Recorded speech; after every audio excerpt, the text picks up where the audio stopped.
ఏ నిర్మల్ సోపినగర్ చెరువు అంటారు దీన్ని. పట్టించుకున్న ఎమ్మెల్యే లేడు, ఎంపీ లేడు.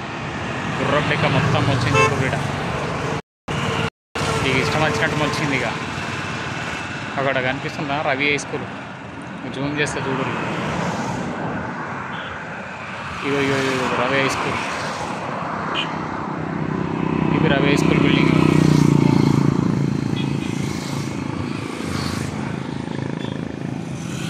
మంచిర్యాల చౌరస్తా కానుకొని ఉంటుంది.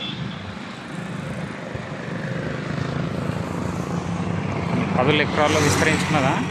ఇది నోడు పట్టించుకున్నోడు లేడు. ఇక మెయిన్ హైవే కానుకొనే ఉంటుంది.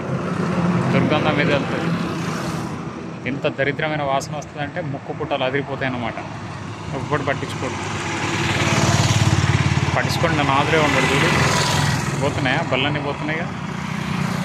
పట్టించుకోండి నాదురే ఉండడు. మొత్తం చూడు ఎట్లా చూసినా ఇంత ఆకుపచ్చగా ఎంత బాగా అనిపిస్తుంది. దరిద్రమైనటువంటి గుర్రపు లెక్క. దీన్ని తీసి నీట్గా చేస్తే చాలా స్వచ్ఛమైన నీరు ఉంటుంది. ఇంకా టీఆర్ఎస్ గవర్నమెంట్ వచ్చి ఏం చేసింది, ఏం చేయాలా. ఇప్పుడు కాంగ్రెస్ గవర్నమెంట్ వచ్చి ఏం చేసింది, ఏం చేయాలా. అంతకుముందు టీడీపీ గవర్నమెంట్ ఉంటే ఏం చేసింది, ఏం చేయలేదు. ఎక్కడ వేసిన గొంగలు అట్లనే ఉన్నది తెలంగాణలో. ఇక చూడరి చెరువులను మిషన్ కాకతీయ అన్నాడు కదా, చెరువులను తవ్వుతున్నాం, మట్టి తీస్తున్నాం, మన్ను తీస్తున్నాం, గుర్రపు డెక్కలు తీస్తున్నాం, పొడుస్తున్నాం అంటారుగా.